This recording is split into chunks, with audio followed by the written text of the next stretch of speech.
Hello, everyone. My name is Julia Stevens. I'm here to share a very personal story, one that might change the way you think about life, death, and the mysteries that lie beyond. This isn't just a tale of a medical emergency or a brush with the beyond. It's a journey that questioned the very essence of my beliefs and the fabric of spiritual reality.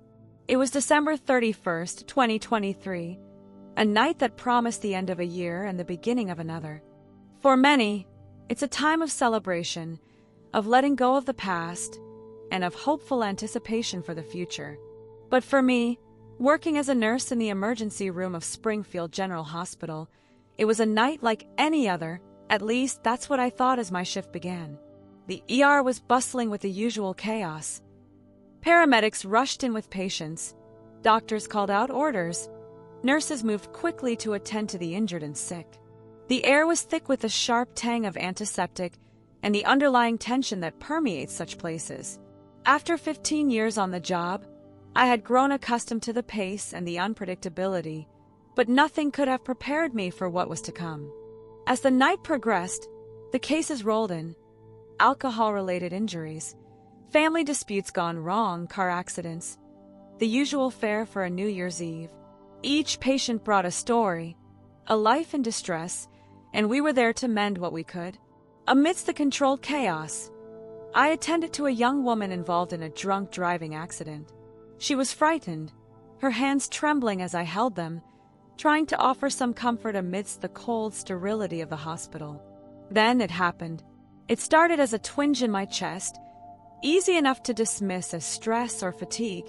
It wouldn't have been the first time. But as the minutes ticked closer to midnight, that twinge escalated into a searing pain that gripped my heart with unforgiving intensity. I attempted to push through it, to focus on my patient. But as the clock neared 11:58 p.m., my vision blurred, my knees buckled, and I felt the ground rush up to meet me as I collapsed. Lying there on the cold, hard floor, the cacophony of New Year's celebrations in the background, my professional detachment shattered. I was no longer the nurse. I was the patient, vulnerable and scared. As my colleagues scrambled to my side, their voices tinged with panic, I felt myself slipping away from the scene, drawn into an overwhelming silence. In that moment, something extraordinary happened. I found myself detached from my physical form, floating above the chaos of the ER, looking down at the frantic efforts to save me. This perspective was unlike anything I had ever known. It was peaceful, detached. I watched, a silent observer to my own crisis, as the team worked desperately to revive me. But the detachment didn't last. Soon, I felt a pull, a gentle yet irresistible force drawing me away from the hospital, away from the earthly realm. I was moving towards a tunnel of light, a radiant, warm glow that enveloped me with a sense of peace and love that words can hardly describe. As I moved through the tunnel, the pain and fear dissolved completely, replaced by an indescribable feeling of peace. The light grew brighter, more intense, yet it didn't hurt my eyes. It felt like warmth, like coming home after a long, arduous journey. And at the end of this tunnel, I saw a figure waiting, a figure radiating pure, unconditional love. There, in that place of overwhelming light and peace, stood Jesus. But he was not as any depiction I had seen in art or scripture. He was more radiant, more beautiful, his presence both awe-inspiring and comforting. He reached out to me, and as he took my hand, his touch filled me with a profound sense of divine love and understanding. "Julia," he spoke, his voice resonating within the very core of my being, "you are here for a reason. You have been brought to this place at this time to see beyond the veil of your earthly existence, to understand the deeper truths that lie hidden beneath the surface of your celebrations and your rituals." Jesus began to guide me on a journey that defied the limits of time and space, each step revealing layers of human history intertwined with spiritual truths. It was a path that stretched back through the corridors of time, to the very origins of human civilization and the rituals that defined it. "We begin at the dawn," he said, as the scenery around us transformed. Suddenly, we stood in ancient Mesopotamia, amidst a bustling crowd preparing for the Akita festival. The air was filled with a mix of excitement and solemnity as the people celebrated the new year, a time they believed was crucial for renewing their God's favor and thus ensuring the fertility of their land and the prosperity of their people. The vividness of the scene struck me profoundly. I could smell the fragrant incense burning, hear the chants of priests, and see the vibrant garments swirling in dance. It was as if I had stepped into the world of those ancient people, sharing in their hopes and fears. See how deeply they feel, how earnestly they seek the favor of their gods, Jesus commented as we watched. Yet, while their dedication is genuine, their understanding is clouded. They worship what they do not know, and their rituals, though heartfelt, are misplaced. From Mesopotamia, we move through time and space to ancient Egypt, arriving on the banks of the swelling Nile. Here, the celebration was tied to the annual flooding, which was crucial for the fertility of their fields. The rising of Sirius, the dog star, marked this significant time. The Egyptians celebrated this new beginning with feasts, music, and offerings to Isis and Osiris, praying for a year of abundant crops and protection from famine. Each civilization, Jesus explained as we observed the Egyptians celebrating around us, builds its understanding of the divine from the pieces it grasps in the darkness. Yet often, these pieces are but shadows of a greater truth, fragments of the full picture I wish to reveal to them. Our journey didn't stop there. We visited the ancient Celts, experiencing Samhain, the precursor to modern Halloween, which marked the end of the harvest and the beginning of winter. Bonfires lit the night, and people donned costumes to ward off spirits they believed roamed freely during this liminal time. It was a stark contrast to the joyous festivities of the New Year's I knew, yet it was imbued with a profound sense of respect for the natural order and the cycle of life and death. "Observe," Jesus said as we stood by a roaring bonfire, watching the flickering flames cast ghostly shadows, how fear and respect mingle in their celebrations.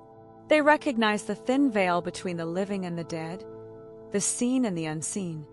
Yet they do not fully understand what lies beyond. With each epoch and civilization, it became clearer to me how humanity's search for meaning and connection with the divine manifested in myriad forms, each culture shaping its rituals around its understanding and its needs. Yet, underlying all these was a palpable longing, a yearning for something greater, something true and unchanging. As we continued, the scenes shifted rapidly, a kaleidoscope of human history and divine interaction.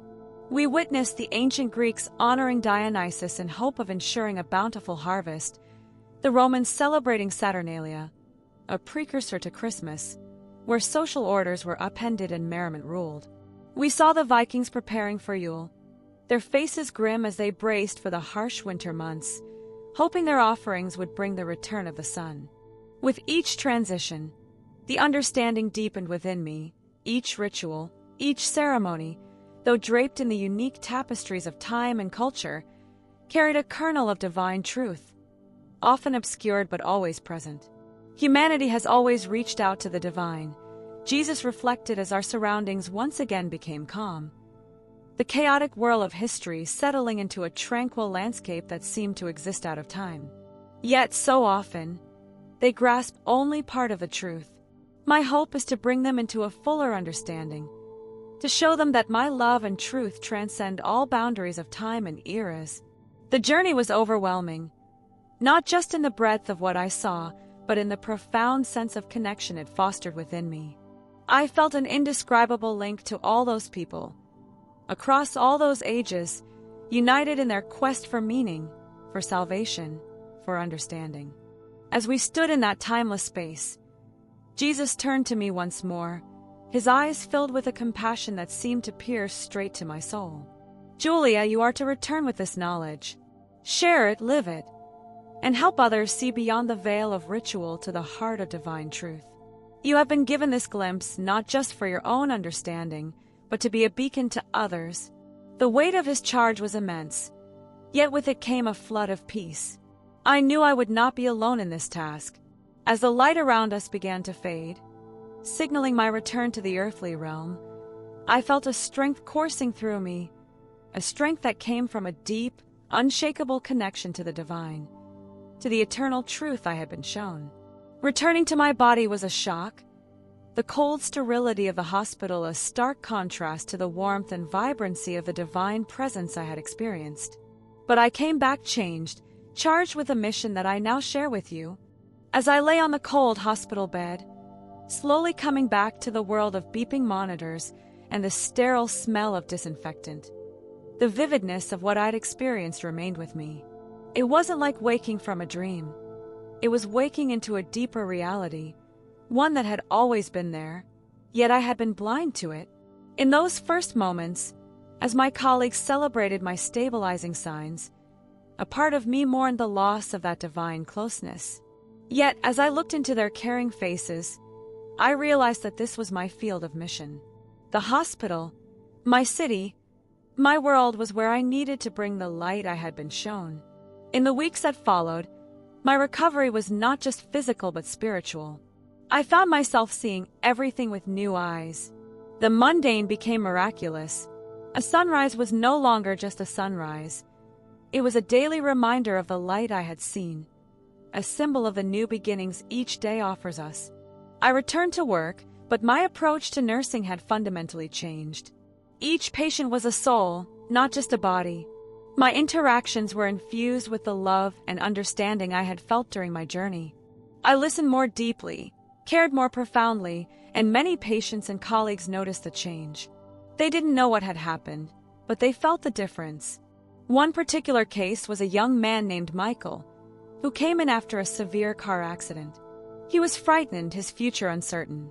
As I treated his wounds, I spoke of hope and renewal, sharing not direct visions but the essence of what I had learned. His gratitude, mixed with a kind of awe, told me that the words had reached deeper than the surface. It was moments like these that confirmed my new path. The more I shared these insights, in subtle ways, the clearer my purpose became. I started a small discussion group at the hospital for those interested in exploring the spiritual dimensions of our work. It wasn't about converting anyone. It was about sharing the depth of connection and understanding that could transform how we live and work. These discussions grew. What started as a small circle in the hospital cafeteria soon included community members, other healthcare professionals, and even some skeptics. The dialogues were rich, challenging at times, but always enlightening. My mission didn't stop at conversations. I began to write about my experiences, first in a blog, then in a series of articles for healthcare journals. The response was overwhelming. People from around the world reached out, sharing their stories of spiritual encounters and how they changed their lives. This network of souls, each touched by the divine in their way, began to form a tapestry of stories and insights that spanned cultures and religions. It was a testament to the universal truth I had been shown, a truth that transcended the boundaries of any one faith or belief system. Not everyone was receptive, of course.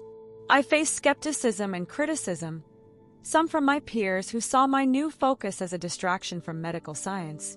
But I knew that what I had experienced was as real as the hospital walls, as tangible as the medicines we administered, and as vital as the surgeries we performed. I learned to meet skepticism with love, to answer doubt with patience. Each challenge was an opportunity to refine my understanding and articulate my message more clearly. It was a process of continuous growth, of learning how to bridge the gap between the seen and the unseen. As I stand here today, sharing my story with you, I am reminded of the responsibility that comes with such revelations. It is not enough to see the light. One must become a bearer of that light. It is a journey that does not end with a single experience, but is a lifelong path of service and discovery. I invite you, whoever you are, wherever you are, to open your heart to the possibility of more. Whether through your spiritual practices, through acts of kindness, through seeking understanding or sharing your own experiences, you can be part of a larger movement towards a world illuminated by truth and love. Thank you for spending this time with me, for hearing my story. If it has moved you, if it has sparked something within you, do not let that spark die. Share this video, talk about these ideas, explore them in your own life. And if you feel so inclined, please like, subscribe, and comment below with your thoughts or experiences. Let us build a community of light together.